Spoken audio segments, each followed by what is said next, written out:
नमस्कार, मैं खुशी और आप देख रहे हैं यूपी न्यूज़ 24। समाजवादी पार्टी के मुखिया अखिलेश यादव एक निजी कार्यक्रम में पहुंचे। अखिलेश यादव ने कहा, जब आदमी का संतुलन बिगड़ता है तो जबान भी बदल जाती है। विधानसभा में मुख्यमंत्री से अपेक्षा रहती है शालीनता से, शिष्टता से लोगों को प्रेरणा दे, लेकिन जिस तरह का भाव दिखाई दिया है, ये भजन करने वाले लोग हैं, ये वो लोग हैं महाकुंभ का महाघपला जो व्यवस्था खराब हुई उसकी वजह से ये भाषा बोल रहे हैं। मुख्यमंत्री योगी भी है, हमारे जितने साधु संत महात्मा हैं वो सच बोलते हैं, ये वो मुख्यमंत्री है घटना को छुपाना चाहते हैं। पानी का क्या स्तर है, किस पानी से स्नान किया लोगों ने, नाले जा रहे हैं, सीधे एनजीटी खा रहा है, जिन लोगों की जान गई है सरकार मदद करे। उर्दू के बयान पर अखिलेश यादव ने बोला, मुख्यमंत्री इस बात को समझते नहीं है। उर्दू भाषा इसी देश की है, इसी जमीन में जन्मी है। उर्दू भाषा में हिंदी शब्द है, टर्किश, पर्शियन है, अरबिक एंड उर्दू भाषा को वह समझते नहीं है। उर्दू हमारी भारतीय भाषा है। उर्दू हिंदी में वही फर्क है जो कुमाऊनी और गढ़वाली जानता होगा। मुख्यमंत्री से पूछे स्टेशन की हिंदी क्या है, क्रिकेट की हिंदी क्या है। अंग्रेजी का प्रभाव हमारी संस्कृति पर पड़ा है। मुख्यमंत्री के अंदर नकारात्मक है। महाकुंभ में जो बर्बादी हुई है उसकी वजह से उनकी भाषा ऐसी है। जो अपने आप को साथ के चले वह साधु है। मुख्यमंत्री साथ के चलते हैं। महाकुंभ के खिलाफ कोई नहीं है, लेकिन भगदड़ कैसे हो गई, ट्रैफिक जाम हो गया, लोगों की जान चली गई, श्रद्धालु बनारस से मर गए, उनकी मदद कौन करेगा। मुख्यमंत्री को रिपोर्ट का पता होगा, इसलिए उन्होंने कपड़े पहनकर स्नान किया। जिन श्रद्धालुओं की जान गई है सरकार उनकी मदद करें, और इस स्नान के बाद जो लोग बीमार होंगे उनकी बीमारी का भी इलाज सरकार कराए। जनता को गुमराह करके सरकार बनाई है और अब अधिकारी इनको गुमराह कर रहे हैं। मुख्यमंत्री का व्यवहार समझते हैं अधिकारी, इसलिए अधिकारी अपना करप्शन छुपा रहे हैं, भ्रष्टाचार छुपा रहे हैं, शौचालय में घोटाला हुआ है। सर, कल यूपी गवर्नमेंट का बजट आ रहा है, किस तरह से देखते हैं इस बजट को जो आने वाला है? देखिए, बजट से बड़ी बात है जब आदमी अपना संतुलन बिगड़ जाता है। जिसका जब आदमी का संतुलन बिगड़ता है तो जवान भी बिगड़ जाता है। विधानसभा में मुख्यमंत्री से अपेक्षा रहती है कि शालीनता से, शिष्टाचार से और उनका जो व्यवहार हो वो कम से कम ऐसा हो कि लोगों को इंस्पायर करे, प्रेरणा दे।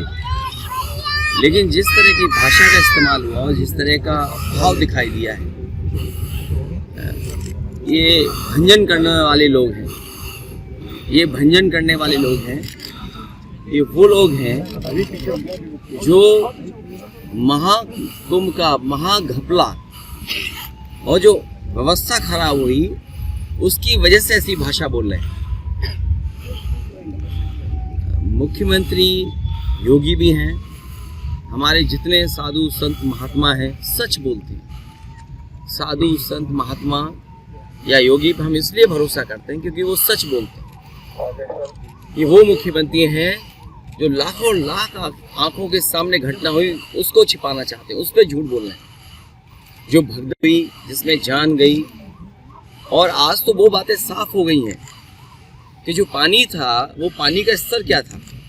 NGT, pollution board, supreme court, high court समय समय पे सरकार को जगाता रहा, लेकिन सरकार नहीं जागी। और उसका परिणाम क्या है? किस पानी से स्नान करने दिया लोगों को? आपने लिफाफे में रख करके निमंत्रण तो दिया, लेकिन संगम में, त्रिवेणी में कैसा पानी है उसको छिपा के रखा आपने। नाले उसमें सीधे जा रहे हैं। और अब तो हम नहीं कह रहे, सेंट्रल जो आपका पॉल्यूशन बोर्ड है, एनजीटी है, वो कह रहा है ये बात। आपने किस पानी से स्नान करा दिया?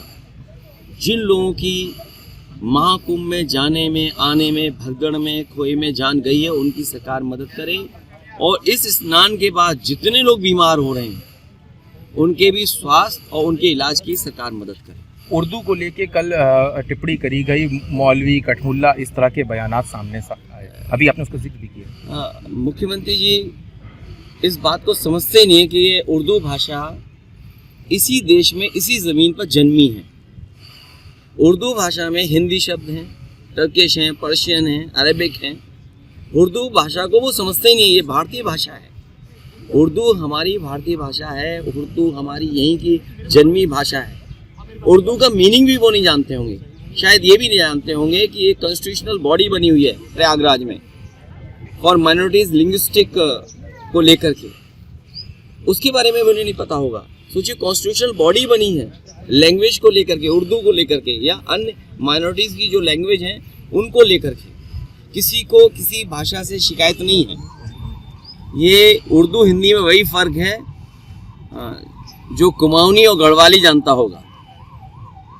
कुमाऊनी और गढ़वाली में जो अंतर है वही हिंदी और उर्दू में है, और भाषा वही तरक्की करती है जो दूसरों को एक्सेप्ट करती है, अडॉप्ट करती है। आप मुख्यमंत्री जी से पूछिए जाकर के स्टेशन की हिंदी क्या है। क्या मुख्यमंत्री जी स्टेशन का हिंदी जानते होंगे? क्रिकेट की हिंदी जानते होंगे? और फिर इंग्लिश तो उनसे बहुत दूर है। जहाँ तक सवाल इंग्लिश का है, इंग्लिश का प्रभाव कितना पड़ा है हमारी संस्कृति पर, हमारे व्यापार पे, इसकी आप मतलब तुलना नहीं कर सकते, आकलन नहीं कर सकते हैं। अगर आप व्यापार करना चाहते हैं तो मुख्यमंत्री जी को खड़े हो जाना चाहिए मैकडोनल्ड के बाहर और कहना चाहिए आज से मैकडोनल्ड नहीं बिकेगा, यहाँ पे बर्गर नहीं बिकेगा। मुख्यमंत्री जी को खड़ा होना चाहिए पिज़्ज़ा हट पे जाकर के कि आज से पिज़्ज़ा हट नहीं बिकेगा। मुख्यमंत्री जी को खड़ा हो जाना चाहिए पेप्सी के आगे कि आज से पेप्सी नहीं बिकेगी। मुख्यमंत्री जी को खड़ा होना चाहिए के आगे, कोक के सामने और प्लांट पे के आगे कि जाकर के आज से नहीं बिकेगा। तो ये मुख्यमंत्री वो हैं जो नेगेटिविटी है जिनके अंदर, नकारात्मक हैं, जो इनसे महाकुंभ में आधा अधूरा काम हुआ, महाकुंभ में जो घोटाला हुआ, घपला हुआ, जो महाबर्बादी हुई, उसकी वजह से इनकी भाषा बदली है। जो व्यक्ति अपना संतुलन रखता है उसकी भाषा भी संतुलित रहती है। महाकुंभ को आप लोगों को एक ही उसमें करके सोशल मीडिया पे तमाम तरह की बातें कह रहे हैं। इसीलिए मैंने कहा कि जो अपने आप को साध के चले वो साधु है। क्या आपको लगता है मुख्यमंत्री ये साध के चल रहे हैं अपने आप को?